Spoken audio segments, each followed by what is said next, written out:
Buenas tardes. Gracias por haber desafiado la lluvia, lo que habéis venido aquí al Museo Mar de Palma, en ese tiempo tan inclemente, pero necesario también. Gracias, Matías Valles, por aceptar el reto de compartir el diálogo de colegas y amigos.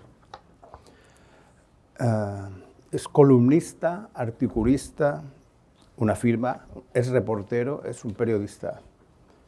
Es lo que, para encajarlo en el ciclo, es un líder de opinión nato, de décadas, que desdice aquí el mito débil de que solo se es alguien si habidas en Madrid, frecuentando aquello tan antiguo de los cenáculos de la vía y corte. Es antiguo eso, pero todavía pesa. Es articulista de prensa, radio y televisión, polemista, analista, crítico, irónico y provocador. Acudí a la inteligencia artificial, ChatGPT, yo pecador, y le pregunté, ¿qué sabe de Matías Valles? Sabía muchas cosas, pero había una definición que te la voy a trasladar. Dice, estilo afilado, sarcástico y literario, no busca agradar, busca sacudir. Suele centrarse en política, poder, medios de comunicación, elegante y con mala leche. Es de los autores que te fascinan o te irritan. Nunca te deja indiferente. No, es inteligente, ¿no?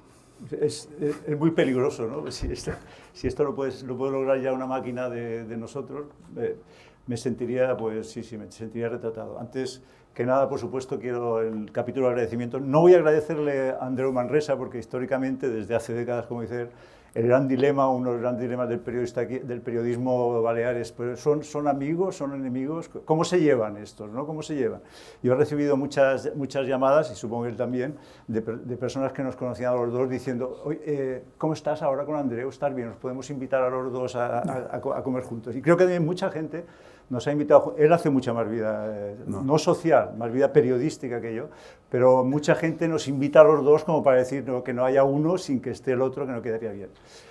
Tengo que además que hacer un agradecimiento especial, y no me gusta, pero hoy es obligado, a la Fundación Juan March, porque yo soy becario de la Fundación Juan March. Es decir, yo tenía 15 o 16 años cuando empecé la carrera, y toda mi carrera he sido becado por la Fundación Juan March en un procedimiento meritocrático. Es decir, yo hice un examen para obtener esa beca. Eso fue en los años 70, eran unos programas pioneros. Yo creo que los becarios de la Fundación Juan March están muy orgullosos todos de haberlo sido. Hoy no tiene sentido, porque aquello era pionero, y hoy saben que todos los hoteleros de Mallorca y todos los grandes empresarios tienen centros de altruismo, tienen alas de hospitales, dan becas a los estudiantes, dan becas de doctorado, promueven la meritocracia y el intelectualismo.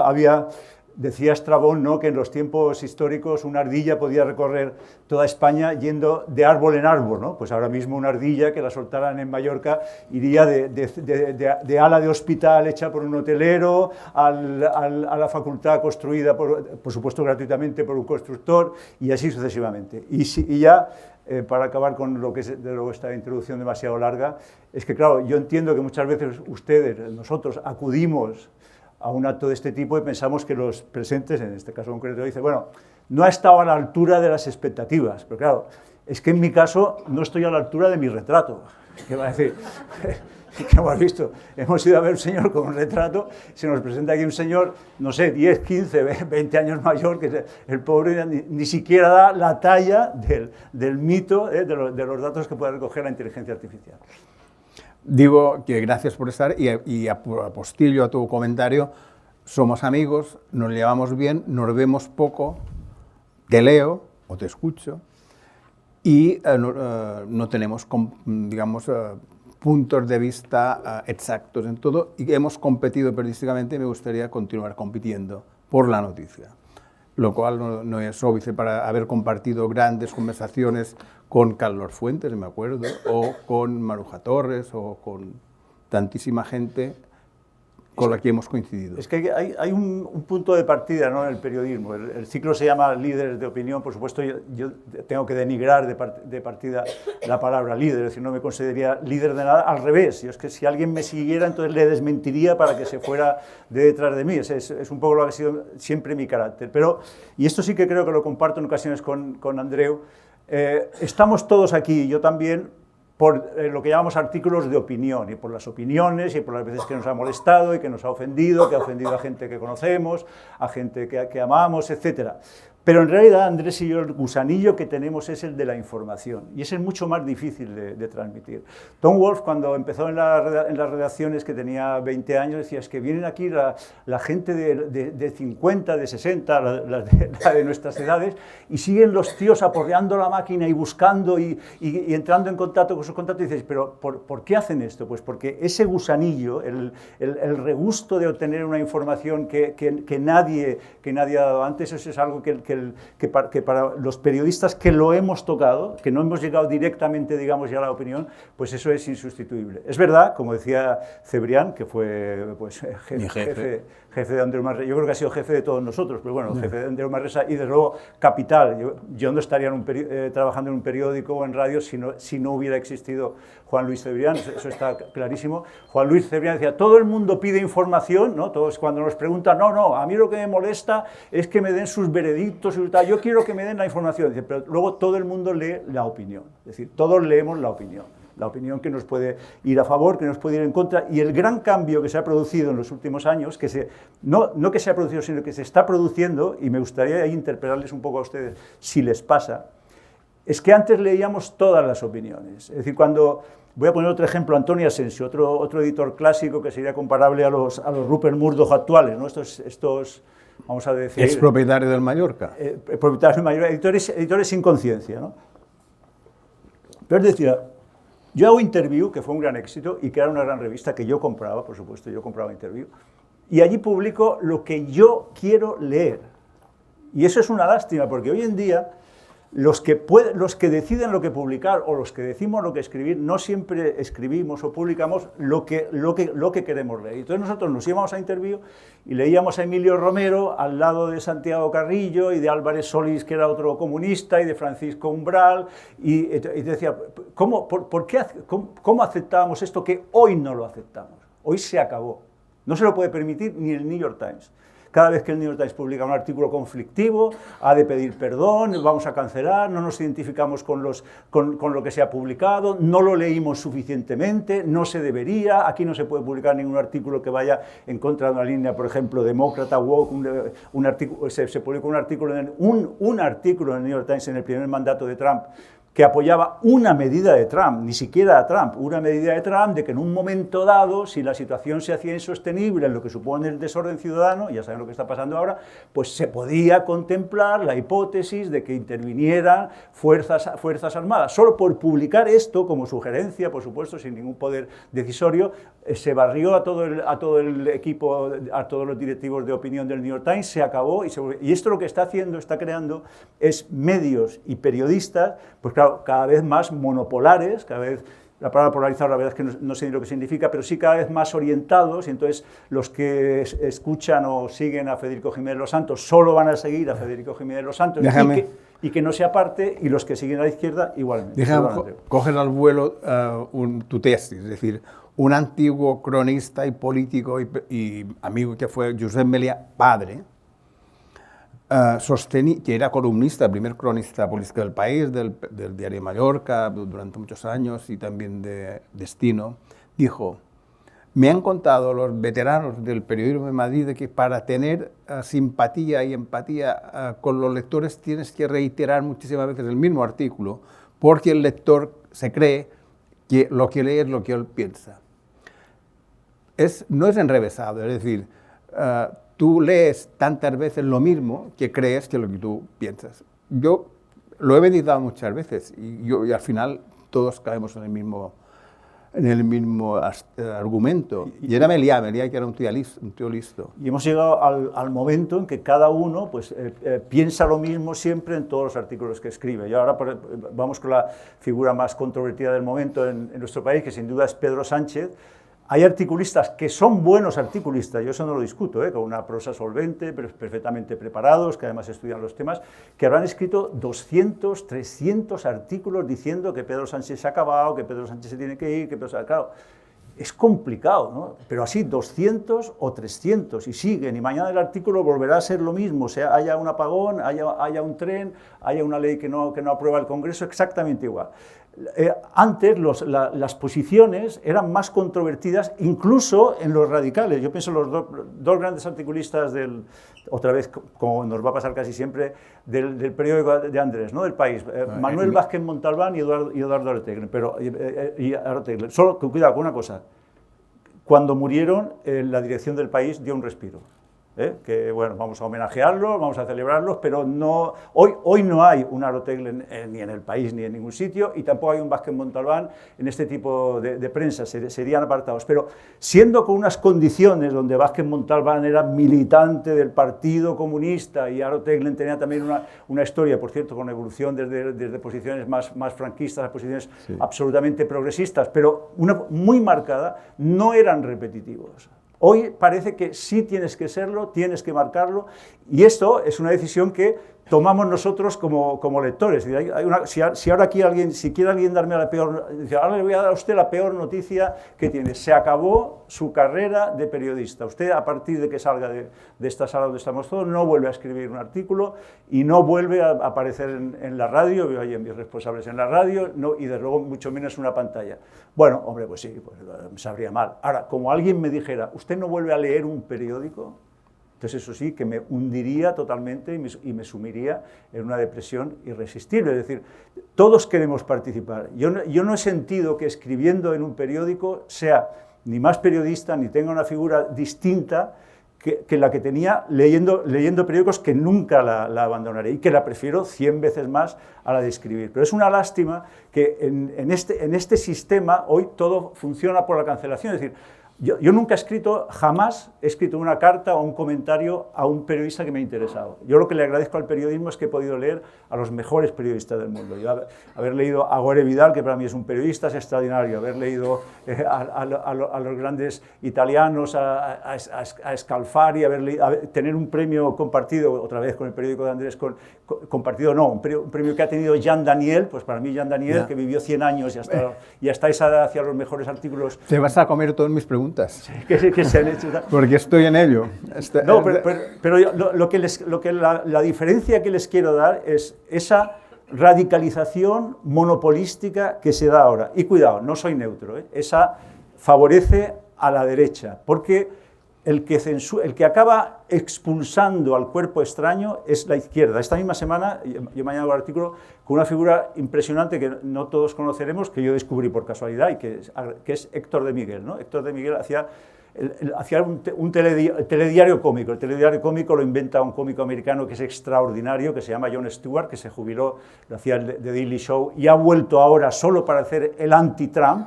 Entonces, cada semana, cada lunes, tenemos en 20 minutos todo lo que hace Trump caricaturizado, con una calidad tremenda, con unas dotes histriónicas irrecuperables. Bueno, pues esto aquí lo adapta primero el Gran Wyoming, en fin, eso sí que no hace falta presentarlo porque todos lo han visto, pero sobre todo en la versión más radical lo hace Héctor de Miguel. Y Héctor de Miguel se ha acabado esta semana. Es el que, ¿no? Exactamente, el famoso que. Se ha acabado, es igual por qué, pero de luego en relación a una cosa que es que, hombre, es que no se tomó en serio la tragedia de Córdoba. Vamos a ver, es que Jon Stewart no se ha tomado en serio los muertos de Minneapolis, ha bromeado con lo que pueda ser Gaza, Entonces, el problema es que hoy, y sobre todo aquí en España, no toleramos los niveles de crítica, los niveles de acidez, los niveles de salida de tono que aceptamos al principio de la transición. Estoy pensando ahora en una revista como Hermano Lobo, en una revista como La Codorniz, serían impracticables. Por favor, por favor. Bueno, por favor, exacto. Y muchas gracias cuando lo cerraron, ¿no? Pues todo eso hoy, ese humor que representa otra gran amiga nuestra, Maruja Torres, pues vamos, es que habría que cancelarla semanalmente, ¿no? La sola idea de cancelación, y vuelvo al principio, yo nunca le he escrito a un columnista, me ha gustado mucho tu artículo y qué bien y qué logrado, pero tampoco, oye, horroroso tal, pues si me gusta lo leo, si no me gusta no lo leo, y esta era la postura, ¿no? Como decía el juez americano Oliver Wendell Holmes, el mercado de las ideas. Usted lanza sus ideas al mercado de las ideas, como lo lanza al mercado de los productos comerciales, de los trapos o de las sartenes, y el público elige las ideas que le parecen más convenientes en cada momento, y si no, pues se dirige a otro stand del mercado. Pero no tiene por qué haber ni una censura ni tal, salvo en el caso del peligro inmediato y presente ¿qué se daría aquí si yo ahora me levanto y les digo a ustedes, ¡fuego, fuego! Eso es un atentado. Groucho Marx dijo una vez en Estados Unidos, cuando gobernaba Nixon, también decir que gobernaba Nixon, ¿no? La única solución de este país es asesinar al presidente de Estados Unidos. Imagínense que alguien dijera eso, con la dimensión, digamos, la dimensión de fetiche, de icono mítica que tenía un Groucho Marx.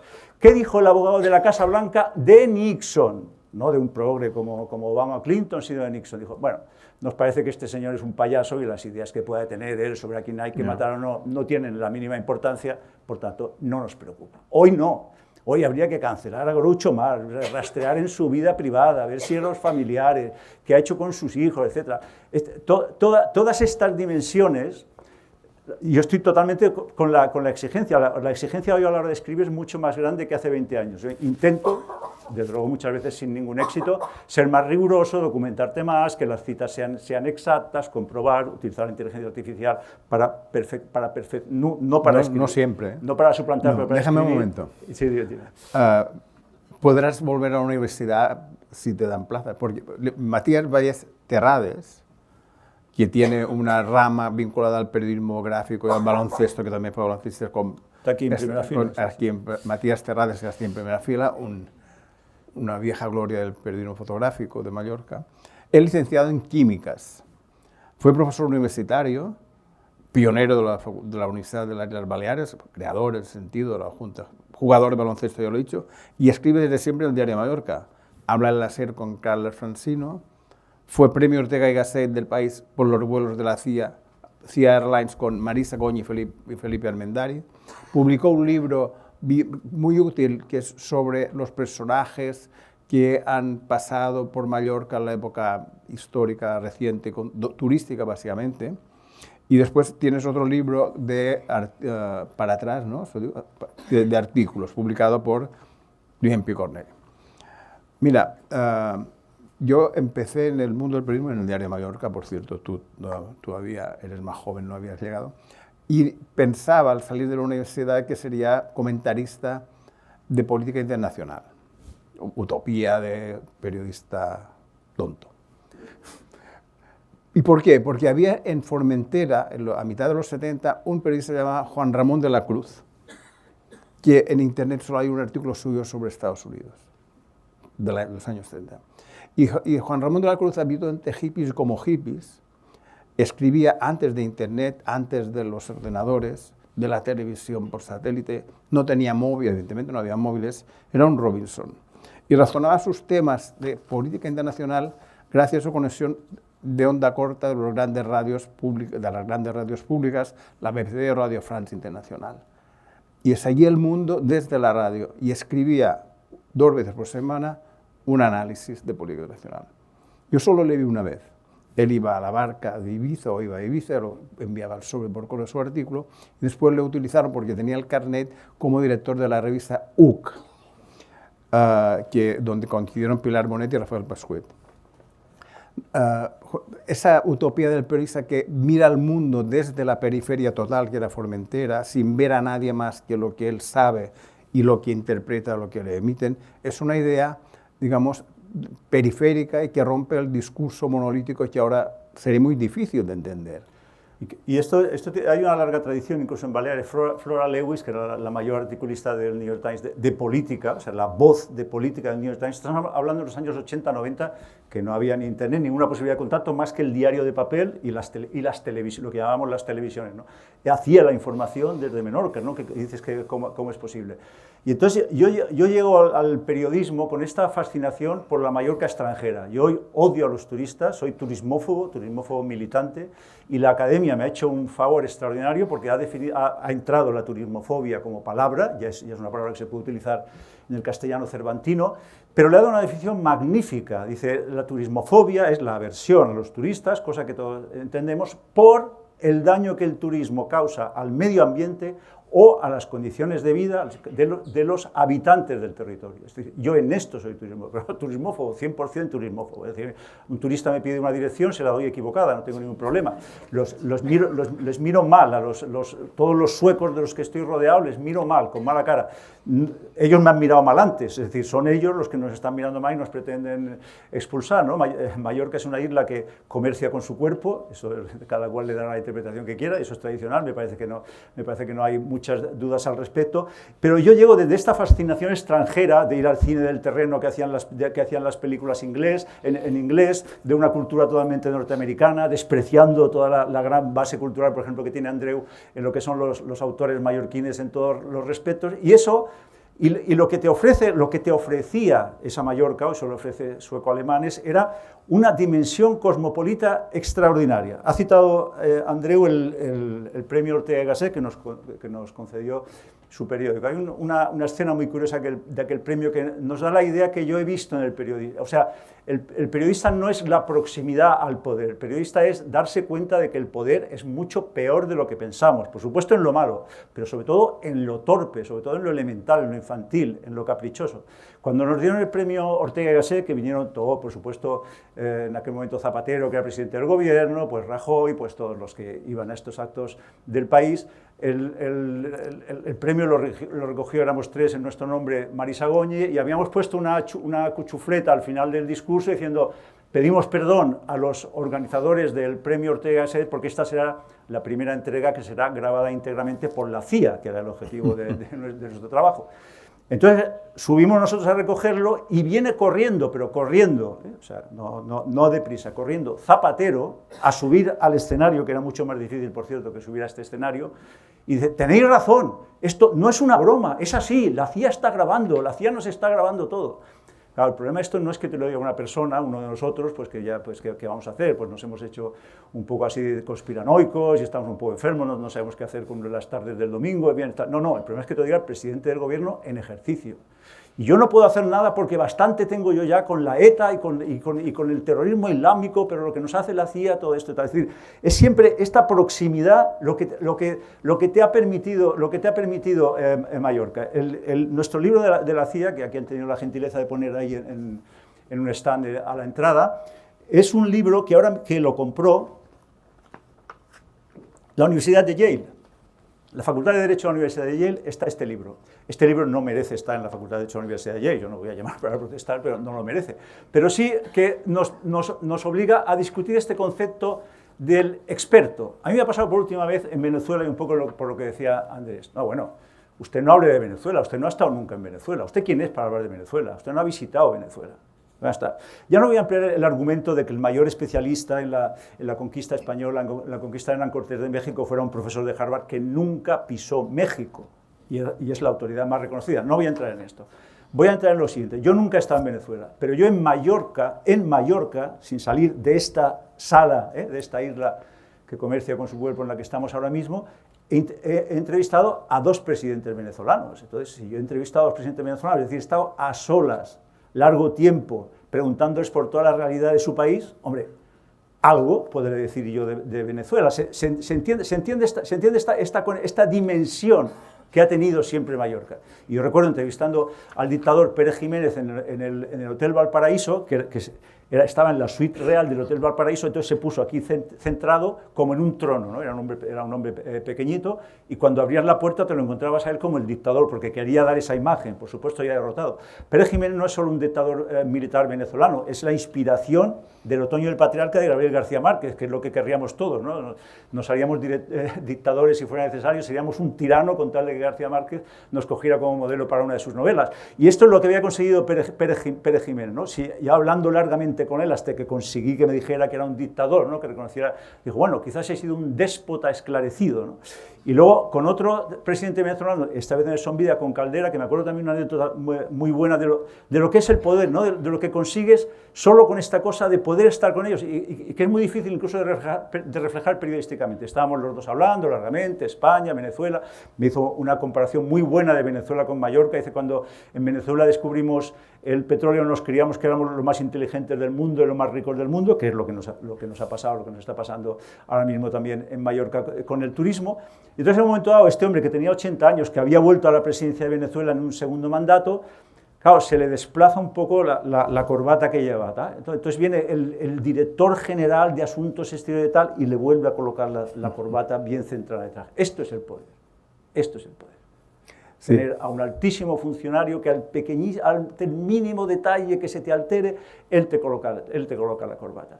Y entonces, por ejemplo, en Mallorca mismo, yo recuerdo haber entrevistado un año a un periodista sudafricano en Dellà, uno de los mejores periodistas sudafricanos, y en su currículum ponía, se ha entrevistado con el ministro de Asuntos Exteriores de Sudáfrica.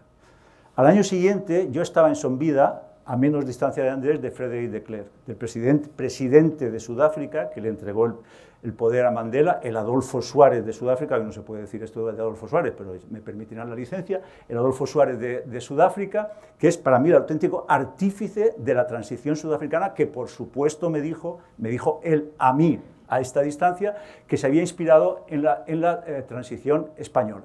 Estas oportunidades yo no las hubiera tenido ni en Madrid, ni seguramente en París, ni en Londres, ni como les he contado, ni siquiera en Sudáfrica. Nuestro gran misterio para mí siempre es, ¿por qué Mallorca? Esta pregunta se la he hecho a todos los personajes que Mallorca, no yo, no tengo ninguna habilidad, que Mallorca me ha permitido entrevistar. ¿Por qué eligen ustedes Mallorca? Y la respuesta más clara y más sencilla me lo dio uno de los más ricos, que era también sudafricano, que era Anton Rupert, que tenía un chalet, por supuesto, ya sabemos, todo el año montado en Sudáfrica, con todo el servicio, con todo tal, que sí viene un par de días al año. Y entonces yo le hice esta pregunta, ¿por qué Mallorca? ¿Por qué vino usted a Mallorca? Y me respondió con 2 palabras, para dormir. Sí, eso aquí enlaza y duermo. Con un venezolano, que no me acuerdo muy bien cómo se llama, porque sé que era un señor que hace vino debajo del Castillo de Santueri y que su agente de comunicación me invitó a comer con él. Yo le pregunté, ¿y usted trabaja en Indonesia y es venezolano-americano? ¿Y por qué? Dice, porque para hacer escala la hacía en Barcelona y pregunté, ¿dónde puedo dormir tranquilo? Mallorca, se compró una gran finca debajo del Castell de Santueri y Felanitx y hizo una bodega gigantesca. Sí cumplió la ley que le dijeron no puede hacer una bodega al aire libre y no la hizo. Simplemente plantó la viña. No. Me acordaba ahora de algunos de los encuentros con Carlos Fuentes, que fue un hombre vinculado al poder. Era diplomático, era un gran escritor, un gran comunicador y que nos narraba sus encuentros con Clinton, por ejemplo, leyendo sus libros, o con García Márquez y Clinton, efectivamente, y además, y la distancia que tuvo con García Márquez y Clinton. Creo que también en uno de esos encuentros veraniegos por Mallorca vino Katharine Graham, en la casa que tenía en Escanyà Cristina Macaya. Y Katharine Graham y su director, Ben Bradley, fueron personajes del Washington Post, propietarios, editor, que tuvieron una vinculación muy ligada al poder. Es decir, que eran cómplices del poder, pero las memorias de Katharine Graham, que es historia personal, creo que salió a mí de una vida, son los dos memorias de ambos personajes. Yo he votado en una ocasión al Partido Republicano, no siempre al Demócrata, y la gran duda que tenía era si yo podía estar, eso lo dice Ben Bradley, con Kennedy todo el tiempo, y tuvo que firmar una cláusula de estar 5 años sin publicar nada de lo que le había contado después de ser presidente. Ese es el gran dilema, el poder y la prensa, dónde empieza y dónde termina la relación. Tú puedes ser amigo, cómplice del poder si es la fuente interesada de la relación, o una amistad de debate, o una amistad fría de cocina y mesa. Está muy bien que Andreu baja la pelota al piso, ¿no? Porque yo creo que efectivamente hemos venido a hablar aquí de lo que es exactamente la prensa y el problema que plantea es elemental, cómo es la relación entre los periodistas que demasiado a menudo somos, yo no culpo a los demás, somos lacayos, estamos demasiado próximos, ¿no? Esta cosa de decir, no, se ha ido a cenar con el periodista, bueno, pero es que es por asunto de trabajo, ¿no? Como decía la fontanera del PSOE, no hay asunto de trabajo, es una cosa comprometida, es una cosa que tendrá luego una traducción en lo que pueda ser esa relación, que puede ser una relación pervertida. Yo puedo presumir de haberme llevado bien con todos los presidentes de Baleares, los que ha habido autonómicos, hasta que fueron presidentes de Baleares, y haber acabado sin que ninguno de ellos me saludara. O sea, todos me han retirado retirado el saludo durante el ejercicio del poder, lo cual no es ningún mérito. Eso puede decir, bueno, pues usted pues va un poco fuera de edad, de niño travieso y de cascarrabias y de voy a ser el rompedor y voy a ser tal. Pero lo que plantea Andreu es muy importante, porque es el caso de Watergate y es el caso de todas las relaciones periodísticas. El periodista, el director y el editor. Yo creo en los editores, es muy raro, ¿no? Porque realmente lo que pues yo soy anarquista y yo... No, yo creo en la figura del editor. Y el editor es una figura auténticamente imposible. Lo decía Pulitzer, que era un editor sensacionalista, aunque hoy los premios Pulitzer estén tan acreditados, y Pulitzer lo decía, el periodismo consiste en morder la mano que te da de comer, ¿se entiende? Morder la mano que te da de comer. No, bueno, hay que hacer equilibrios y por una parte, claro, si el banco o el hotel pues te pone una publicidad, no, es morder la mano que te da de comer, si no, no se entiende. Rupert Murdoch ahora mismo, 95 años. ¿Qué editor hace presidente? Si hay un editor que hace presidente a Donald Trump, la primera vez y por tanto la segunda, pues si no hubiera habido primera, no hubiera habido segunda, se llama Rupert Murdoch. Pero cuando Rupert Murdoch tiene un dibujo, probablemente hecho por Trump, que han visto todos ustedes, de una mujer desnuda, donde celebra el 50 cumpleaños de Jeffrey Epstein, Rupert Murdoch en su Wall Street Journal, jugándose una querella de su amigo, de su amigo Donald Trump, de miles de millones de dólares, publica el dibujo, lo defiende y lo defiende como editor. Esto es ilógico, pero es la única forma en la que puede funcionar el periodismo. Esa sería la Katharine Graham. El redactor, por definición, el periodista, que es el papel que yo siempre he creído, está loco. Es un loco desatado, es curioso que bueno, está exagerando tal. Bien, hay una sentencia, en todas las sentencias judiciales que se hacen ahora en España se emplea una expresión sobre la prensa, sobre los periodistas. Los perros guardianes de la democracia. Como todo el periodismo está copiado de Estados Unidos, fue una expresión que utilizó el Supremo de Estados Unidos y dijo que los periodistas, que el periodismo eran los perros guardianes de la democracia. Fíjense en esto, ¿qué profesión aceptaría elogiosamente que se dijera que son perros guardianes? Ni siquiera en estos tiempos en que los perros son como los reyes de la creación, ¿no? Pero luego viene la segunda parte. ¿Quién aceptaría los jueces que dicen son los perros guardianes de la democracia, pero que no muerdan? No, el perro es rebelde, el perro es casquivano, el perro es arbitrario, el perro es como se ha comparado a veces con un huracán que arrasa con todo, con lo bueno, con lo malo, no sabes por dónde te va a salir, es arbitrario, es decir, no puedes tener perro guardián de la democracia, pero que el guardián sea un caniche, no va a ser un perro. Bien. El periodista está loco, el periodista busca, el periodista tiene sobre todo esta fiebre absoluta. Yo creo que eso es lo más difícil de entender para los que para los que venimos de fuera del periodismo, como ha descrito muy bien Andrés, es decir, es la fiebre de saber lo que otros no saben. Luego eso se puede componer moralmente, que es decir, consiste en confortar a los afligidos y en afligir a los confortables. Está muy bien, es una regla que yo creo que he seguido, y si no la he seguido me he equivocado, que es siempre disparar hacia arriba. Si disparas hacia arriba, te equivocas igual que si disparas hacia abajo, pero disparas hacia arriba. Y el poder siempre es un poder, el poder siempre se ha equivocado. Entonces, esta es la posición del periodista. El director, evidentemente, es un tampón, es un amortiguador entre el periodista y la propiedad y el editor. Tiene que ser tremendamente inteligente en esta posición. Es una posición dificilísima, yo la rehuso por principio, porque tiene esta doble presión. Pero si no, no funciona. Y una cosa, pensamos en el Watergate. Bueno, el Watergate fue porque el Washington Post llevó la investigación periodista. Ni hablar. Toda gran investigación periodística que se haya hecho en cualquier nivel que ustedes consideren es siempre contra lo que ustedes quieran llamar, el dueño del periódico, la propiedad, la empresa, la entidad, siempre será contra, siempre va a haber un desgaste. Lo que pasa es que si Murdoch en el último momento no dice adelante, no se hace la investigación. Murdoch hubo una de las grandes estafas que ha habido últimamente en Estados Unidos, es Theranos, no sé si lo han visto ustedes, una dirigente, una científica que había descubierto unas máquinas que te hacían un análisis de sangre en tu casa directamente, inmediatamente, aquí es esto, y sacaban, pues por supuesto, todas las enfermedades posibles, futuras, pasadas, el estado y tal, salvo que era una farsa. O sea, era un engendro que no funcionaba. Consiguió miles de millones de dólares de patrocinio de Rumsfeld, de los presidentes americanos, de todos, y de Murdoch. ¿Qué periódico se llevó a esta empresaria a los tribunales y a una condena penal? El Wall Street Journal de Murdoch, que perdió toda su inversión, pues, lógicamente perdió toda su inversión monetaria. Es decir, en esta contradicción, si no se entiende bien lo que es esta contradicción, no se puede hacer, porque en lo que sí estaríamos de acuerdo, y una buena definición del periodismo, es que periodismo es lo que duele a alguien. Si no duele...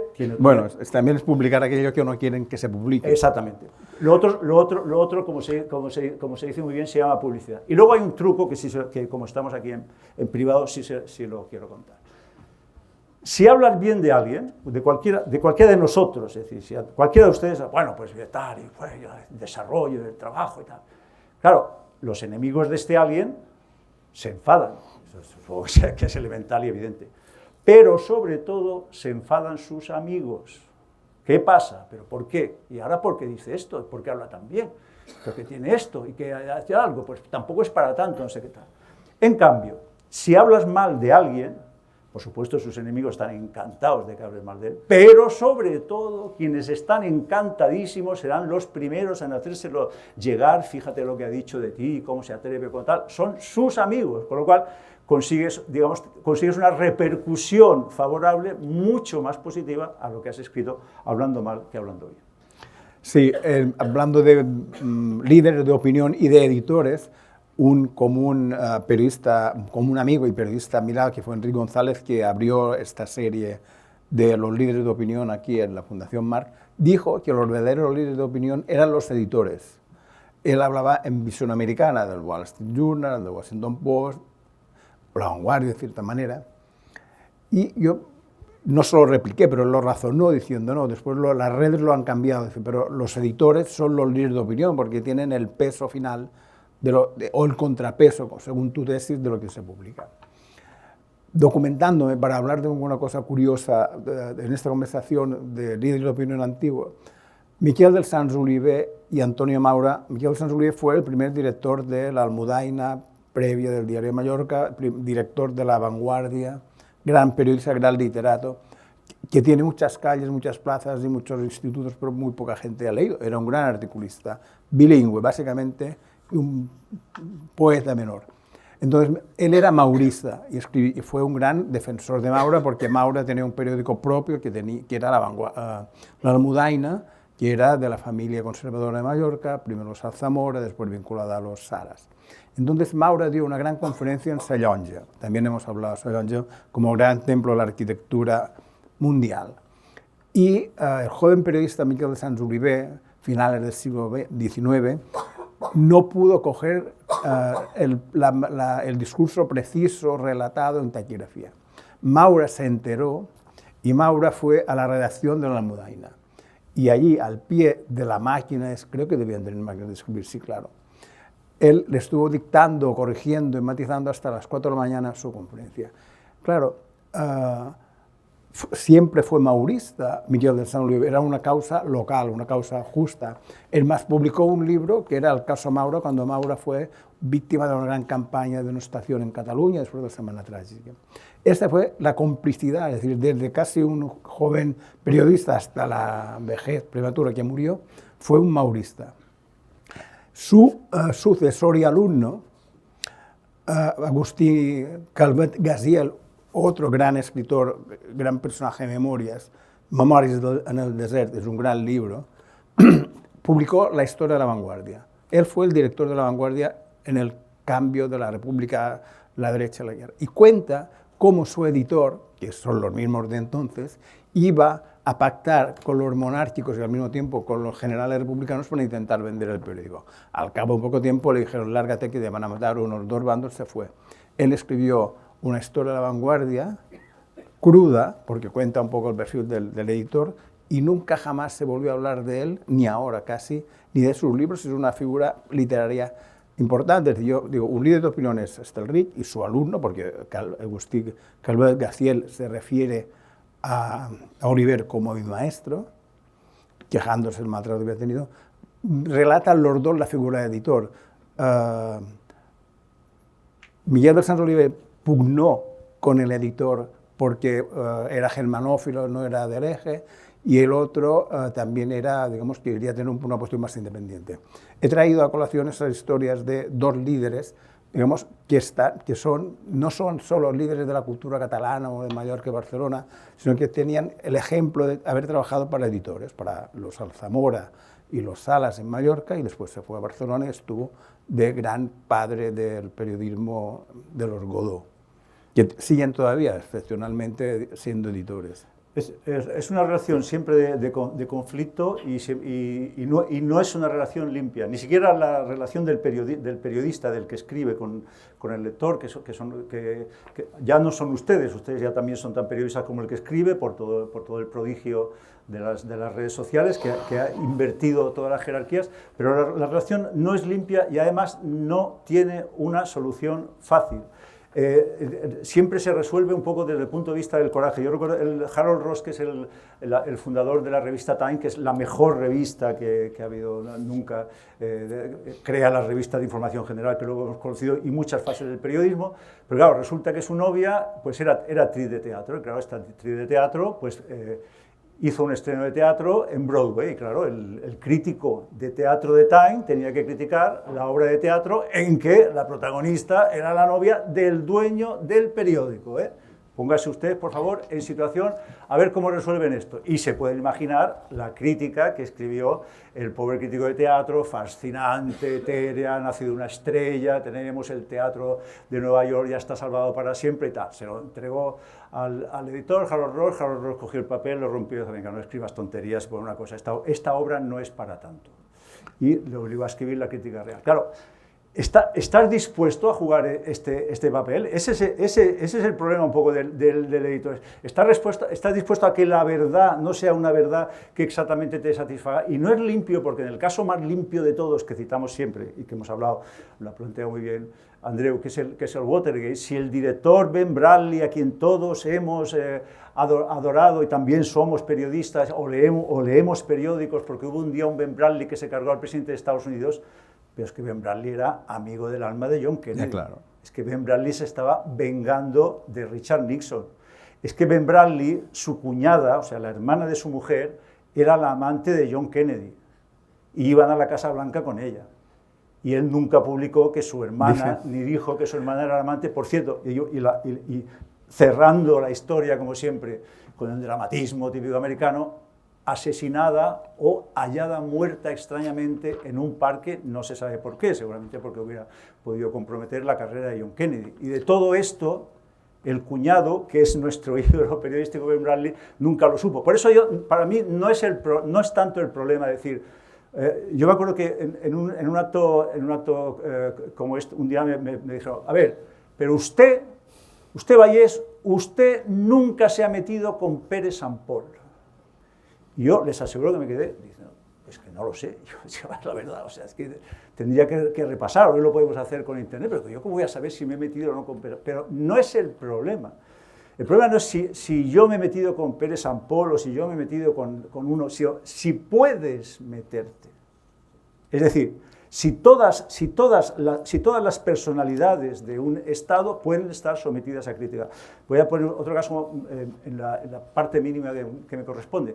Yo hablo mucho menos y mucho menos críticamente de Juan Carlos I desde hace unos años que hace 10 o 15 o 20 años, cuando nadie, por poner tal, o casi nadie, hablaba mal de Juan Carlos I, porque una vez que lo hace todo el mundo, pues quizá ya no es tan necesario y ya no me parece tan interesante sumarme a lo que es la corriente dominante, y siempre intentaré alejarme por definición de lo que es el cauce, de lo que es el curso de las aguas, pero lo importante es que se pueda o no se pueda. Igual que hay una crítica elemental aquí mismo, ¿no? Que es decir, señor Vallés, y del Corte Inglés, ¿qué piensa usted? Porque yo no he visto nunca que usted diga nada del Corte Inglés. Y ahí mi defensa será muy simple, pero tampoco habrá visto usted que yo elogie al Corte Inglés. O sea, por cierto, del Corte Inglés... Mi límite es de lo que no puedes hablar mal, tampoco hables bien. Y a partir de ahí entramos en el mercado y ustedes como lectores, y eso sí, ahí sí que es un poco el duelo, ¿no? Y el tal. Ustedes como lectores, y además está claro que como lectores acreditados, porque por algo estamos aquí, porque yo estoy aquí más como lector que como periodista, pues exijan a sus periodistas, y pueden hacerlo ahora, que la crítica, pues a lo mejor alcance a puestos, a situaciones o a instituciones que no tienen la crítica que deberían tener. No, del Corte Inglés no es un gran anunciante en prensa, era un gran anunciante en televisión, y siempre se dijo, pero sí es verdad que el poder y la capacidad que tenía el Corte Inglés de parar, un compañero mío del país, Javier Cuartas, que era el corresponsal en Oviedo, hizo una biografía del Corte Inglés, y se publicó, y es un tocho así grande. Nunca se distribuyó porque se la compraran íntegramente. La empresa no pudo parar que se publicara y se la compraban directamente de los ejemplares. No, hablando del poder y los periodistas, es decir, estar cercano al poder o convivir con el poder, o no convivir a horas, o a momentos, o a copas, o a diálogos, es necesario para saber las opiniones, no por vanidad. Pero, por ejemplo, un periodista que has citado y que yo admiro también, y tú me diste un libro suyo que es Con el tiempo, de Jean Daniel, que vivió 100 años. Jean Daniel cohabitó con Mitterrand y era crítico con Mitterrand y le mantenía la consideración y el respeto. Y volviendo a la relación, no sabía yo la relación sentimental o sexual de Kennedy con la cuñada Ben Bradley, pero Ben Bradley dice, yo nunca supe de que Kennedy tuvo esta vida sentimental tan enorme. Sí sabía que era jorobado porque se veía un poco de lejos. Y que había hecho un pacto de no publicar, como dije antes, nada de su mandato durante 5 años después de su muerte. No, Jean Daniel no perdió en ningún momento, era el director de un Nouvel Observateur, era nació en Argel, judío de origen sefardí, que fue un crack toda la vida. Vino a Formentor, por cierto, a las conversaciones, sí. Y escribe fantásticamente bien y explica, hay un libro que se llama Los míos, es decir, no tiene ninguna duda a casarse con los personajes que admira, tenía crédito y responsabilidad. Sí sabíamos que era un progre, se veía en sus artículos que no era un reaccionario. Bueno, yo con Jean Daniel tuve la oportunidad de hablar es importante por las fragilidades que tiene. Jean Daniel es mi Dios, no va a cambiar nada de todo esto que diga. Cuando hablé con él, que tenía 22 años, lo primero que me dijo, porque estábamos en España y porque yo era español, es, fíjese, Zapatero no me ha llamado nunca. O sea, él estaba afectado personalmente en su ego, en su vanidad.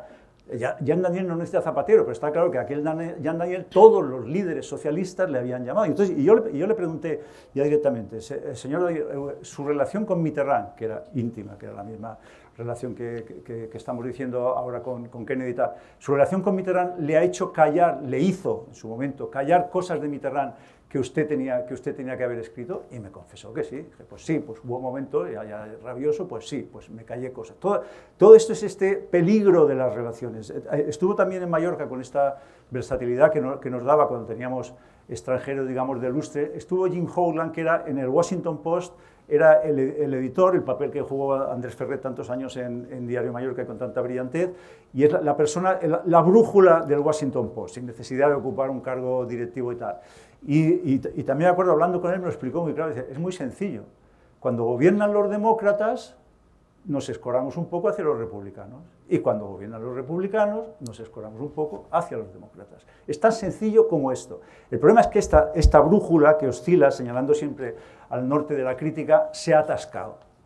Se ha atascado y hoy, por lo que parece, y parece así en todos los medios y de prácticamente todos los países, buscamos las verdades que ya conocemos de antemano. Es decir, buscamos el refuerzo en lo que son muchas veces nuestros prejuicios, antes que la apertura a nuevas ideas o a nuevos mundos que antes practicábamos. En general hace referencia a personajes que han brillado, que han sido inteligentes en su gestión, en su escritura y en su peso en la sociedad. Un analista posiblemente navega entre el instinto y la inteligencia. Sí. Pregunto, un analista que eres tú, ¿no? Y la inteligencia se usa para definir... Sí, el instinto es fundamental, ¿no? Es ver lo que les digo, ese momento en que a Caldera le cambia la corbata de sitio. Hay una cuestión, por cuestión de formación mía, de formación y de formación científica. Yo sí, si hay algún químico en la sala podrá confirmarme o desmentirme, hay algo que sí te da la carrera de química, es que no te la dan las otras carreras científicas, y tampoco, química en ciencias es un poco como derecho en lo que llamamos letras, ¿no? Es una cosa como híbrida, como intermedia, como que coge de distintos sitios. Es que un químico nunca puede engañarse a sí mismo. Yo lo veo con los químicos, hay químicos en el poder, porque como aquí hay facultad de química, Celeste en el ayuntamiento, hoy hablando del registro de la cárcel, Bosch de conseller de cultura y tal, y sufren mucho. ¿Por qué sufren mucho? Porque tienen que mentir. Y para un químico es muy difícil mentir. Es decir, tú puedes engañar a los demás, por supuesto, esto podemos hacerlo cualquiera, realmente son los más tontos los que son capaces de engañar a los demás, pero nunca te podrás engañar a ti mismo. Los mecanismos lógicos que yo, es decir, ¿y por qué? Pues no sé exactamente por qué esta carrera en concreto, que no pasa, por ejemplo, a mi juicio en biología, no pasa en los vecinos biología física, pero esta carrera te dota de una detección del sentido común, que es lo que para el periodismo muchas veces se llama el bullshit detector, ¿eh? Y me va a permitir, por supuesto, el primer taco, porque luego viene otro, que es el detector de gilipolleces. Y eso te hace que tú lo veas. Puedes mantener la posición equivocada. Lo que no puedes decir es, ay, fíjate, no me había dado cuenta. Ahora me sacas una cosa que yo no me había dado. Sí te habías dado cuenta.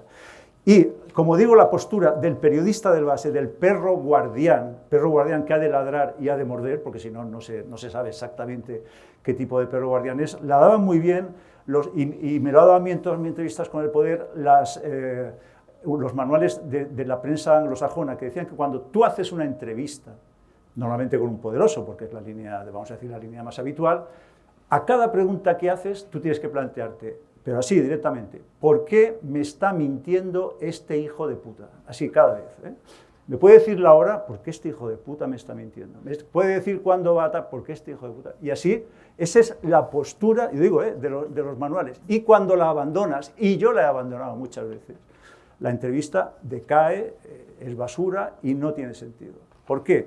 Porque el poder engaña absolutamente, siempre. Con Andreu podíamos compartir decenas de amigos que hemos tenido que se han hecho poderosos, ¿no?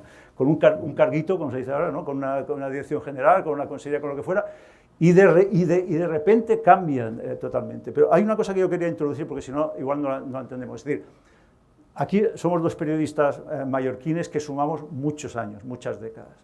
Primero quiero decir una cosa empresarial, y no solo en periodismo, pero también en periodismo. Cuando Antonio Alemany revoluciona el periodismo mallorquín, tiene 29 años. Cuando lo hace Pedro Serra también, cuando lo hace Pizá, cuando lo hacen todos estos. ¿Dónde está hoy la gente de 29 y 39 años? No en el periodismo y en nuestra única actividad, que es vivir del cuerpo de la isla, que es el turismo. No, el hijo del hotelero es el mejor gestor que tiene el hotelero, y luego el hijo y la hija que no gestionaba y el hijo que no gestionaba, ahora es el mejor gestor, ¿qué tal? Dice, y no hay nadie de 29, de 30, de 40 años, y ahora me dirán, sí, yo les puedo decir dos. Uno es alemán, el Fergus de los caballos, y otro es marroquino-francés, Duelo en Oque Corral. Y los mallorquines, todos tienen que ser el hijo de tal. No hay ningún emprendedor. Bueno, vamos a lanzar una lanza a favor de la empresa familiar. La Vanguardia lleva 3 generaciones de condes o 4. Por supuestísimo, ¿no? Que por cierto, vamos a ver si es la última, ¿no? Pero la cosa es, siempre ha de ser así. Es decir, donde en la generación, que todos estamos de acuerdo, la generación de ahora, 29, 30, 40, está mucho mejor formada que la nuestra, nos aplastan a currículum, nos aplastan a experiencia internacional, nos aplastan a idiomas. ¿Dónde están? ¿Dónde están en la empresa? ¿Dónde están en la política? Realmente la relación de presidentes del gobierno que hemos tenido en Baleares, y los últimos, y cojan si quieren después a continuación los consejeros, eso es lo mejor que tiene que dar la sociedad mallorquina. Y aquí hay una cosa que yo, por supuesto, no me iré sin decirle, y perdona ahí el que me extenga, que es esto. Estamos hablando con 80, 90 años de periodismo a las espaldas, sumando, ¿no? Qué horror, sumado, sí, sumado. No es mi caso. Y la cosa es, muy bien, y ahora la primera pregunta que si yo estoy a usted diría, oiga, ¿y qué han hecho ustedes de Mallorca? Y se dice, bueno, pues mire, pues ha sido un desastre, ha sido un fracaso íntegro. Y si quieren, empezamos, ¿no? Son espaces, que no se iba a hacer, como saben ustedes, son espaces, no se tenía que hacer en son espaces. Palacio de Congresos, no se tenía que hacer el Palacio de Congresos. Poder, vamos a decir, sobresaturación turística, no tenía que ocurrir porque estábamos tal. Medio ambiente balear, es decir, ¿qué tienen ustedes que venir? Yo, por supuesto, sobre lo mismo. ¿Qué tiene usted que viene aquí y se presenta ahora en público delante de todos nosotros? ¿Qué tiene que ofrecernos como el fruto de nuestro trabajo? Y ahí está un poco la decepción, ¿no?, ante la sensación de lo que ha sido un gran fracaso, es decir, un gran fracaso sí cargado de razones, porque jamás Son Espaces tendría que haberse hecho allí al lado del Secar de la Real, jamás. Y además lo dice una sentencia del Supremo de lo Contencioso, que les tuvo que recordar a los jueces de Mallorca que si hay leyes de protección del patrimonio es para proteger el patrimonio, si no, no habría leyes, si hay una ley es para proteger, pero Son Espaces está hecho allí, el Palacio de Congresos está hecho allí, y un último dato que quería juntarles. En todos estos años, jamás nadie, mallorquín, español, extranjero, me ha presentado un proyecto, una idea, una iniciativa que no incluya la construcción de algo. O sea, yo hago mindfulness y tal. Mindfulness es el cuerpo, los pantalones leotardos y calladitos. O sea, es un gasto, un consumo medioambiental prácticamente nulo. Sí, pero luego al lado, entre los almendros, hago una residencia para que lo del mindfulness, vamos a poner 15 habitaciones y tal. El último paso, que no lo hemos criticado como deberíamos, pero tampoco pasaría nada, es que ahora ya en las instalaciones agrarias vamos a tener turistas con las gallinas y con los cerdos y con las vacas, porque claro, hay que meter 13 y 14 habitaciones en una explotación agraria. Ese es el sentido.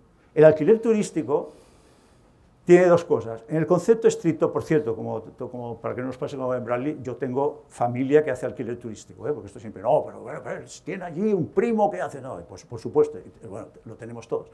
El alquiler turístico es el famoso cerdo que teníamos todas las familias mallorquinas, ahora es un alemán, tenemos que tener un cerdo en casa, del que comías todo el año, tienes un alemán, que ni te importa, si es alemán como te importaba el cerdo, pero lo importante es que pagan los 100 estos euros, 100, 200 euros diarios y ya está. Y un segundo factor que creo que todavía, si alguien lo ha hecho, nadie ha hecho la relación con el alquiler turístico, que es la disociación, la pérdida de identidad, no solo por invasión del territorio, sino por pérdida de tu propia casa. Si no te identificas con tu domicilio en propiedad, gente que lo tiene en propiedad, ese vínculo con el domicilio, ese vínculo con la casa es un vínculo con el territorio y es el vínculo más fuerte que tienes. En cuanto te desprendes con la falacia de la economía colaborativa, ¿no? Es que yo soy el anfitrión y tengo un huésped y mi huésped y tal, en el fondo te estás distanciando de tu casa. Tu casa no será lo mismo. Tu casa no es lo mismo cuando ha habido un mes con estos, como decía la gran Margarita Nájera, no le llamemos centroeuropeos. Cuando has tenido estos centroeuropeos en tu casa, la casa no es la misma, no te pertenece igual. Pensemos en que fuera una relación de cuerpos, que fuera una relación con un familiar, con una pareja, con algo. O sea, este compartir, en realidad lo que estás haciendo es perder. Y así se llega al extremo totalmente increíble de Mallorca ahora, de la disociación absoluta de la sociedad con su realidad. Es decir, no tenemos ni la propiedad, alguien tiene que levantar la mano y decir, oiga, perdone, pero ¿de quién es Mallorca? Y el que ha pagado, o sea, no, es que si usted ha pagado 30 años impuestos, pero ahora usted, pues mire, no ha sido usted inteligente, no se ha comprado una casa, ha vivido de alquiler, pues váyase a Alicante, váyase a Asturias, donde empiezan a estar hartos de nosotros, por cierto, váyase a Asturias, váyase a Cantabria, y dice, pero ¿y todo lo que yo he abonado? Era para el sueco alemán, porque la publicidad del sueco alemán Son Espaces,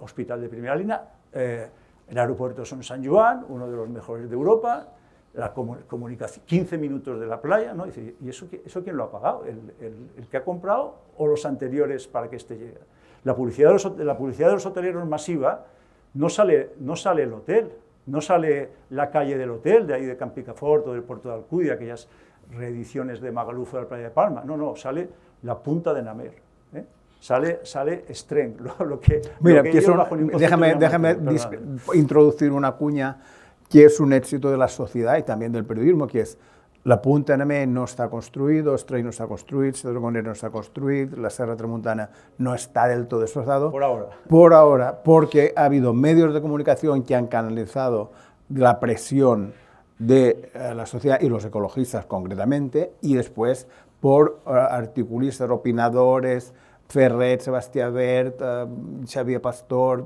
tanta gente que ha batallado también para que se protegiera. Yo creo que hay ámbitos, el Albufeira de Alcúdia, que no están del todo machacados, destrozados.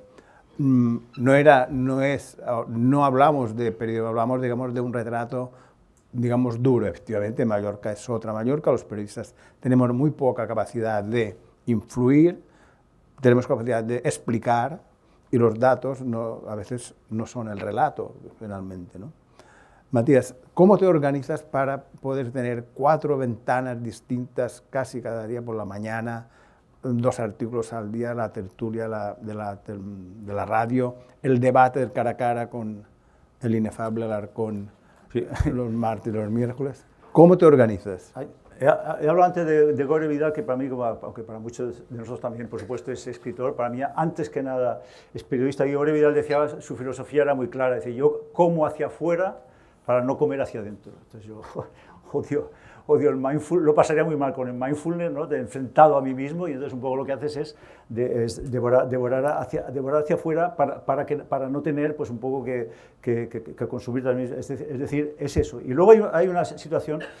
Mi caso es soy un vago frente a otro gran periodista que es Fernando Onega, que yo coincidí con él en las mañanas de 4. Claro, alguien diría, es un cínico, yo no, pero es una persona inteligentísima que no tiene nada que ver, especialmente son estos periodistas que todos acuñaríamos a la derecha hoy estratificada, derecha del Partido Popular, derecha conservadora, gallega y tal, pero vamos, con una sorna, una tal, fuera de tal, que no creía en absolutamente nada de lo que publicaba. Entonces, Fernando Onega tenía este horario que tú dices, mucho peor que el mío y que el tuyo, que ha sido también un trabajo, un estajanovista de tal. 6:30 me llama la televisión galega para hacer un balance, luego a las 7 la COPE, revista de prensa, a las 8 el artículo de La Vanguardia, a las 9 a las mañanas de 4, así todo esto. Tal. Entonces decíamos, Fernando, pero ¿no te da miedo de repetirte? No, el miedo es contradecirme. Que a lo largo del día haya dicho que Sánchez, que bien Sánchez hay en el Congreso, o haya dicho que Sánchez tiene que dimitir por el Congreso. Una disciplina para no ser redundante y procurar no contradecirse, eso era, digamos, el punto claro. Es decir, ser coherente y ser libre y, en consecuencia, valiente, ser apocalíptico e integrado, como diría Humberto Eco, al mismo tiempo, y retratar, digamos, el instinto en la inteligencia. Mira, no tiene redes sociales, es la última pregunta. No me iré sin hacer un homenaje a Miguel Soler, que entrevistó a Charles Chaplin y le dijo, ¿puedo hacerle 2 preguntas? Y dice, sí, ¿la segunda cuál es? Y eso me parece que creo que lo hizo otras veces, ¿no? Pero vale, hizo otra gran entrevista a Sean Connery en Palma. Esto lo contaba él, y tenía mérito, y bueno, ya, ¿quién no quisiera haber entrevistado? Dice a Sean Connery, señor Sean Connery como inglés, y bueno, Sean Connery, que era un escocés militante, casi, vamos, estuvo a punto de agredirle físicamente, pero sí, es un poco la voz. O sea, yo tengo clarísimo esto que se puso tan de moda, el síndrome del impostor, pues lo tienes cada día, evidentemente. O sea que si la semana pasada, dejémonos de la tragedia, hay un accidente de trenes, usted va a venir al día siguiente y me va a decir, no, cuando se funde el raíl del 88 con el acero del 26% que ha vendido ArcelorMittal, por cierto, Mittal, gran amigo del rey, veraneante en Mallorca, el rey iba al aeropuerto a recibir a Mittal, fijaos lo que supone que un rey iba a recibirlo al aeropuerto y se lo llevaba luego al Hotel Mardavai, allí en Calvía, todos, siempre ustedes encontrarán esta conexión. Bueno, pues al día siguiente del accidente yo le voy a decir si la catenaria, cuál es el ángulo correcto de la catenaria para que no se produzca tal. O sea, realmente, si no te sientes un impostor tal. Y luego hay una cosa respecto a lo que sí ha sido un poco, que me lo enseñó como casi todo Andrés Ferrer, cuando Andrés Ferrer muere en el 1996, ¿no? Con 56 años, yo pensé, bueno, no puedo seguir escribiendo, porque era lo que los ingleses dicen, maestro, ¿no? Y nuestro sounding board.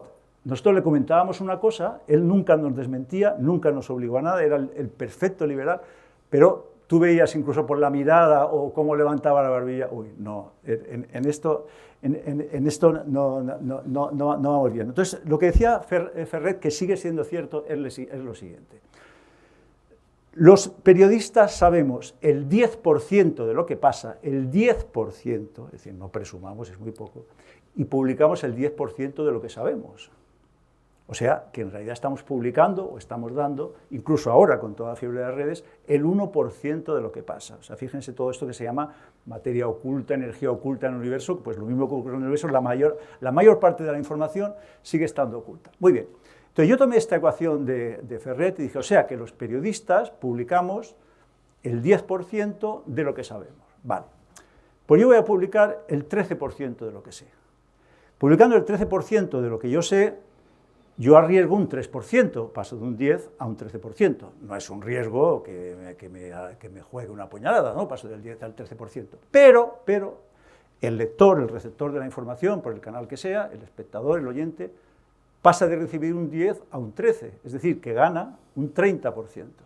Es decir, con una inversión mínima en el riesgo, o en la procacidad, o en la locura, o en el desvarío expresivo, pues consigues un impacto mucho mayor. Y ese ha sido un poco todo tal, pero siempre fíjense el nivel, ¿eh? Yo no hablo de...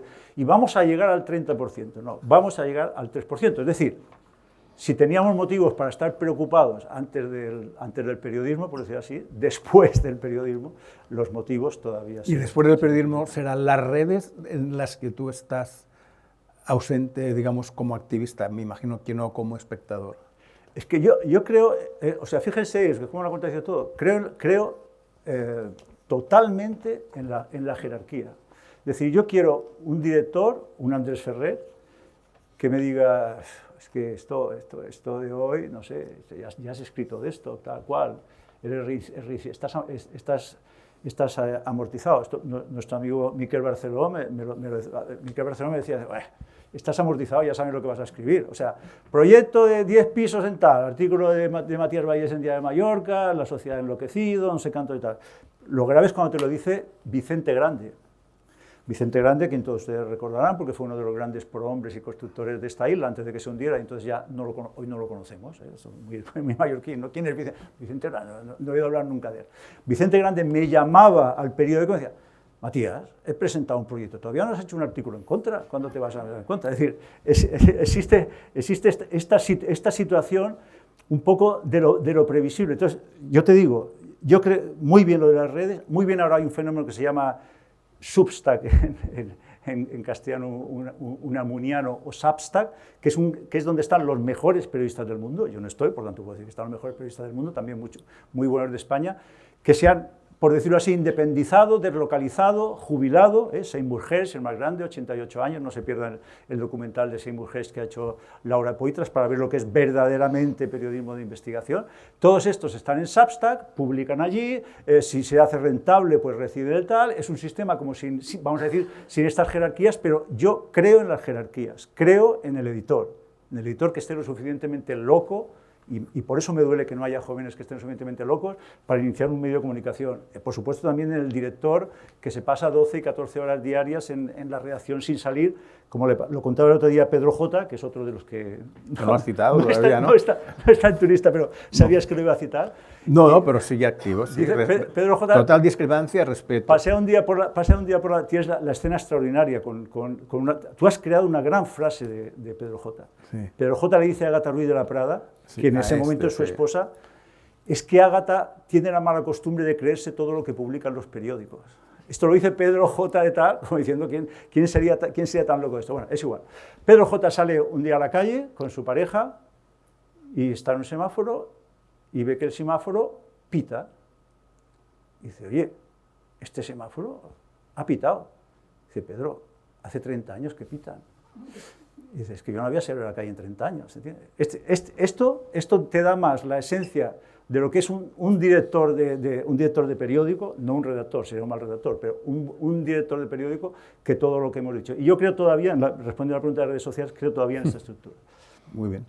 Ahora ya es el turno de las preguntas, por varias preguntas, y está Aina con el micro. Si quien quiera preguntar, Matías está dispuesto a responderos a vuestras interpelaciones. Hola. ¿Sí? ¿Se me escucha? Encantado ha sido una charla muy interesante y Matías, lo que ha dicho al principio y también después de que los periodistas están monotemáticos hacia una ideología, ¿tiene alguna idea de por qué está pasando? A mí se me ocurre en las redes sociales precisamente porque todos podemos criticar, entonces esa idea de la cancelación es más potente porque el periodista siente la presión no ya del que escribe cartas al director, sino de muchísima gente. ¿Tiene usted alguna idea de por qué puede estar pasando eso? Y que creo que sí que tiene razón y que está pasando. Gracias. No, en lo que ocurre, las redes sociales, hay una cosa que es muy típica, que también está en la redacción. Por cierto, es una frase que empleó en su defensa a Donald Trump. Cuando Donald Trump dice aquella frase que dice que le cogen grabada en televisión, pero no estaba en el programa, es decir, está bien, lo dijo, es correcto, y es lícito periodísticamente, pero también hay que reconocer que no lo dijo en pantalla, lo dijo hablando, ¿vale? Y dice, si eres famoso, puedes agarrar a las mujeres por los genitales y no te dicen nada, porque tal. Esto lo dijo y está la grabación de lo que dijo. Y cuando dijo esto, yo me acuerdo que yo mismo, esto era en vísperas de las elecciones del 16, dije, bueno, se acabó Donald Trump y va a perder las elecciones. No las perdió y vi que no las iba a perder porque luego viendo una crónica en el New York Times le preguntaban a una votante, una mujer blanca, oiga, ¿usted va a votar a un señor que dice esto, que él puede hacer esto con los cuerpos de las mujeres? Y dice, esto le hace más humano. Es la célebre frase aquella de Donald Trump que la dijo en un meeting, yo puedo disparar a un tío en la Quinta Avenida y no pierdo ni un voto. Donde la gente yo también cometí el error mucho tiempo de pensar, y no pierdo ni un voto. No, lo que está diciendo es que yo puedo disparar a un tío en la Quinta Avenida, como se está viendo ahora en Minneapolis. O sea, él no está diciendo no perder ningún voto. Esto es secundario. Aquí lo grave es que él puede disparar, puede tal. Esto, cuando a él lo juzgan, dice, usted dijo la frase de que puedo coger a las mujeres, usted dijo tal, él dice, gallows humor, el humor del patíbulo. Lo que no podemos pretender es que entonces el verdugo no se ríe nunca, porque el verdugo, claro, con este trabajo, con este tal, pues hay un gallows humor, y hay un gallows humor en la redacción. En la redacción se oye, 2 muertos, pues si son 2 muertos va a 3 columnas, y si son 3 muertos va a 4 columnas, y a partir del muerto tal, pues abrimos la portada. Claro, lo que hacen las redes sociales, lo que tú me pides, es el gallows humor a lo grande y en público. Yo no lo juzgo, me parece bien. Lo que me parece mal es condenar, cancelar, como es la frase esta típica, cancelar cuando se está ejerciendo es lo primero que nos viene a la cabeza. Y no siempre lo primero que nos viene a la cabeza es pobre gente, tal, no. Esa es la versión, vamos a decir, oficial, la que hacemos precisamente para estar en contacto con nosotros. Lo que han hecho las redes sociales es sacar esto otro. Y en la polarización, una cosa sobre este asunto, el de que cada vez más, y lo padece, vamos, yo soy periodísticamente una víctima de esto, precisamente si intenta ser lo que llaman en inglés, en americano, un maverick, es decir, uno que no está acuñado, que no tiene tal, que no... por dónde va, qué ideología tiene, claro, con este sistema estás muerto, porque no puedes estar ni en un sitio ni en el otro. Pero yo no creo que este sistema de que todos los articulistas del periódico de centroizquierda han de ser de centroizquierda y dirán siempre que, bueno, a lo mejor el PSOE gana en Aragón, porque no está cerrado, porque tal cual, y aunque haya perdido, y cuando pierde en Aragón como perdió en Extremadura, dirán, bueno, pero Castilla y León es otra cosa, porque allí hay otro tipo de pastos y de cultivos y de forraje, y entonces el voto tal. Bueno, y a la derecha igual, muera Sánchez, y hoy no ha muerto Sánchez, tal cual. Por cierto, una revista americana, que es como debería ser el periodismo, lo que tú me decías, cuando Trump todavía no era el Trump presidente, pero era muy famoso, seguimos a Trump desde los años 90, Trump insultaba a esta revista que se llamaba Spy, y entonces esta revista lo que hizo fue irse a una lista de actuariados de seguros, es decir, Trump tenía 50 años. ¿Cuántos años tiene de esperanza de vida una persona de 50 años? 35 años. Entonces cada día ponían, le quedan 34 años de vida, le quedan 33 años y 6 meses de vida, le quedan... O sea, te digo, y tú me dices, bueno, esto no es serio, esto es periodismo. Para mí es periodismo siempre que lo hagas con un poderoso que tal, y siempre que exista la posibilidad de contradicción. Esto es lo que hoy se ha yugulado, y todos sabemos, Todos sabemos qué articulistas no podían escribir, pues por hablar de los grandes periódicos en El País, y qué articulistas no podían escribir en el Mundo. Por cierto, ahora se anuncian los fichajes de articulistas como una especie de fichaje futbolístico, ¿no? Antes había un articulista, es decir, en El País estaban las crónicas de Umbral, no había más opinión, después entraron ya Aro Teglen, las columnas de atrás. ¿Te has fijado ahora que hay una especie de... se disputan los columnistas polémicas? Umbral que no los umbralianos, sé que muchos tienen una prevención contra Umbral, muchas veces por la figura del personaje, por eso que es una figura totalmente hecha para evadirse, para tal. Pero Umbral es uno de los grandes analistas políticos y sociales de la España reciente. Es decir, los umbralianos, todos los que han copiado a Umbral, y todos hemos sido imitadores de Umbral en algún momento, desgraciadamente, nunca han entendido que Umbral no era, pues eso, la pirotecnia verbal y la daga clavada en el corazón y el rebote tal, no. La magia de Umbral es que acertaba plenamente en la definición de los personajes y de lo que fue la sociedad de transición. Y por eso era indispensable, como lo era Vázquez Montalbán y lo era Aro Teglen.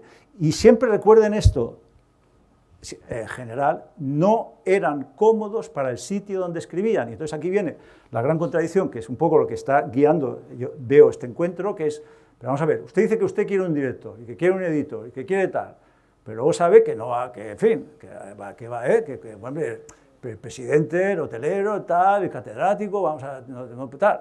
Pues en esa contradicción es donde reside el periodismo. Es más fácil bueno, aparecen muchos medios digitales básicamente y se nutren de articulistas de opinión, porque es más fácil opinar que hacer información. Sí, sin duda. Esto es como programas de televisión. 4 personas nos reunimos, 4 focos, 4 pantallas, que digan las barbaridades que sea. Por muy bien que se les pague, el coste de producción es muchísimo más barato que hacer un reportaje, que hacer un documental de qué pasó en Son Espases y por qué Son Espases se hizo Son Espases, o por qué este escándalo pasa, o hacer qué pasa hoy mismo en la prisión de Palma, qué está pasando con todo el régimen de chabolismo y tal, que esto todo es mucho más costoso informativamente y es mucho más sencillo sacar a la gente. Lo difícil es encontrar a un Umbral, lo difícil para mí es encontrar, y por eso me sabe muy mal haberlo perdido, a un Héctor de Miguel, ¿no? Porque es muy difícil encontrar a una persona que sintonice, es decir, la clave del periodismo, y eso no sé, es sintonizar, es decir, establecer con ustedes que estamos aquí, cualquiera, y por supuesto está al alcance de cualquiera de ustedes respecto a lo demás, pero crear esta chispa donde se haga imprescindible, muchas veces en contra, quizá la revista mejor escrita que ha habido nunca, la revista más culta que ha existido nunca, se llama Sports Illustrated, o sea, Deportes Ilustrados, o sea que es una revista de deportes. Una calidad técnica extraordinaria. Tenía un director que era canadiense, era de la escudería de Time, y cuando contrataba a un redactor, le decía, mira, nunca voy a recibir suficientes cartas en tu contra. Nunca voy a recibir suficientes cartas en tu contra. Y si no las recibo, es que tú eres un pésimo redactor. Y hoy todos, han contestado, han replicado, pero es que se trata de esto, se trata de entrar en contraste, se trataba de entrar en contraste y de entrar en contradicción. Es decir, el periodismo, que no debería, porque es un perro guardián y no debería tener este sentido del miedo, el periodismo ha cogido miedo y se ha hecho, pues yendo otra vez a la pregunta, ha hecho, bueno, pues mira, si yo estoy en este sitio y yo por lo que veo tengo que decir, pues que PSOE bien, esto es tal, que voy por aquí, estas instituciones, y me voy guiando. Claro, de esa forma no saltará la chispa del contagio, del contacto con la gente.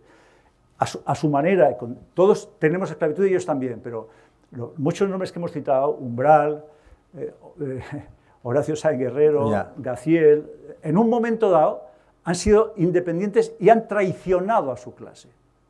Es decir, el buen periodista, por ejemplo, porque muchos de estos incluso tenían una vertiente burguesa o alta burguesía aristocrática, Orwell como el patrón de los grandes periodistas del siglo XX, traicionan a su clase, se enfrentan a su clase. Transponiendo conceptos etéreos, como decía por ejemplo el propio Orwell, la common decency, la decencia común.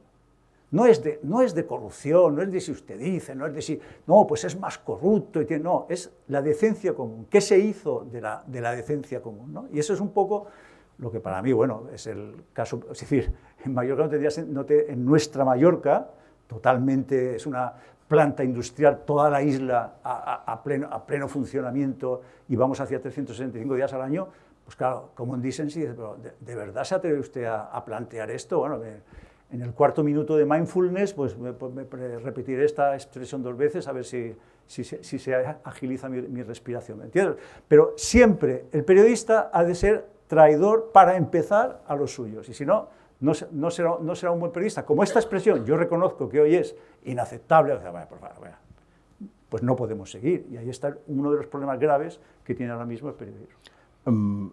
Has sido ejerces, bueno, has dicho un maverick, diríamos un outsider, ¿no? Un perro libre, sin collar, sin color, sin raza. Es decir, que trabajas desde tu libertad y sin tener, digamos, el compromiso de tener una opinión secundaria o vencida a un poder. Pregunto. No, yo soy un burgués mallorquín conservador. Es verdad que puedo emplear como chiste, quiero ser el último votante del PP, ¿no? Cuando el PP iba mal, yo decía, yo seré el último votante del PP, y esto lo dices evidentemente porque enfureces más a los votantes del PP. También es verdad, quiero decir, porque yo tengo que dar pruebas un poco de lo que les digo, ¿no? Yo recuerdo sobre todo cuando acaban los 4 años de Bauzá, bastante ominosos, del 2011 al 2015, al principio de Bauzá, lo que nos dimos, no es tanto, y yo eso nunca diría, bueno, la labor, el periodismo libre, no, el periodismo libre no sirvió para nada, este hombre se hundió, no necesitaba apoyo del periodismo libre para hundirse y para pasar de ser el presidente más votado de la historia de Baleares, que lo sigue siendo, el presidente más votado de la historia de Baleares es José Ramón Bauzá, a ser el menos votado de la historia de Baleares, o sea, hasta cuando no lo conocían era el más votado, cuando lo conocían no fue el más votado. Pero no era el presidente libre, sino darte cuenta que mucha gente de lo que llamamos de Bauzá, o de la estructura, lo que quieran llamar, o del partido, tal, pues que te estaba leyendo, ¿no? Que te estaba siguiendo, no mucha gente, nunca es mucha, gente te estaba leyendo, te estaba siguiendo. Y esa es la cosa, un poco lo que dices tú que considero. Pero vamos, yo esencialmente soy un burgués, conservador, nada aventurero, que ha trabajado 100 años en el mismo sitio, desde que esta foto era válida en el mismo sitio, que nunca se ha ido de un sitio, siempre me han echado, y me han echado, por supuesto, de varios sitios, como nos ha pasado a todos. Es decir, que en eso, las secciones que yo escribo tienen, es que prefiero ni decirlo, voy a decir usted, voy a leer eso, 30 y 35 años muchas veces de antigüedad, o sea, son antiguas, son por tanto viejas, es decir, este es mi talante. Lo que yo no entiendo muy bien, y eso sí, aprovechando la familiaridad que se ha instalado entre nosotros, me atrevo a compartirlo, es que claro, yo tendría que estar aquí, estamos Andrés y yo, pero tendría que estar aquí con un periodista de 30 años, ¿no? Y dándole ahí pescozones, pero ¿cómo te atreves? ¿Pero cómo publicas esto? ¿Pero tú quién eres? ¿Pero tú cómo? Y no es así. O sea, sigues ejerciendo un poco el mismo papel. Ojalá tuviéramos exacto, 30 años, ¿no? Bueno, exactamente. Pero sigue siendo como desagradable y tal. Y dices, entonces la revolución, ¿cuándo empieza, ¿no? ¿Cuándo tiene que pasar? ¿Cuándo yo podré, como les digo, soy un burgués conservador? Esto me acuerdo que lo decía siempre Alemán, ¿te acuerdas? Alemán en el franquismo, siempre, Alemán se iba, por ejemplo, a la Facultad de Derecho durante el franquismo, y le decía, oiga, que yo no soy comunista ni soy socialista, yo soy un democristiano. Pero claro, contra Franco daba lo mismo un democristiano que un comunista o un socialista, y luego mucha gente se llevaba a sorpresa. A mí me ocurre exactamente lo mismo, pero el problema que yo tengo es que yo no encuentro nadie a quien llevar, porque no lo hay. Entonces, bueno, pues iremos ocupando los espacios que no están tan habitados, pero sí que haría falta algún tipo de protesta canalizada que si lo ven. Ha dicho Andrés muy bien, yo he admirado mucho al GOB, a los movimientos ecologistas, al movimiento de la tierra y tal. ¿Qué peso tienen hoy, honestamente? Es que a mí me gustaría que lo tuvieran, pero es que no lo tienen. O sea, lo único que sí yo me atrevo a decirles como periodista es que yo sé detectar, lo digo por lo que me preguntaba usted, yo sé detectar una tendencia. O sea, usted me dice, pues yo creo que este tema tal. Yo digo, no, con este tema no vamos porque esto no va a funcionar. Este tema sí va a funcionar ahora. Haz vivienda, haz cocina. a gastronomía, porque la gastronomía va a funcionar, a mindfulness. Mindfulness es fantástico. O sea, un tío que te diga, encuéntrate a ti mismo en el fondo de la sonda de tu ser y tal, todo esto fantástico. Entonces, y la tendencia de decir, frente a una situación que para mí es una situación paroxística, una situación casi de suspensión de las constantes vitales, que no haya ni la mínima reacción consolidada, no extemporánea, no de una persona, no de un joven, no de un artista, tal. Nuestro amigo Miquel Barceló, es decir, no hay nada. Carmen Riera, María del Mar, es decir, ¿dónde Miquel está Barceló tiene 68 años. Me planto, esta revolución, esta va a ser la Nueva Mallorca, ustedes, empezando por mí, ustedes soy yo, nos has conducido, nos has llevado a un sitio innavegable, un sitio que nunca se debería haber llegado, y vamos a reaccionar contra esto. El problema es que no existe esta reacción. Bueno, el problema, por supuesto, en mi opinión. No, se celebran medio siglo de muchas cosas y un siglo de muchas cosas, y no sé si los sustitutos están todavía rodando. Pero bueno, no voy a incrementar el pesimismo local. ¿Alguna pregunta más, por favor? Aprovechen, porque no... Es frecuente que hable en la radio y escriba en la televisión, pero que no... ¿Nadie más quiere preguntar? Bueno, pues muchas gracias, Matías. Les digo que el próximo invitado a este espacio será Olga Visa en el mes de marzo, no sé qué día exactamente, un miércoles de marzo. Ya tendrán la comunicación. Muchas gracias, Matías. Gracias.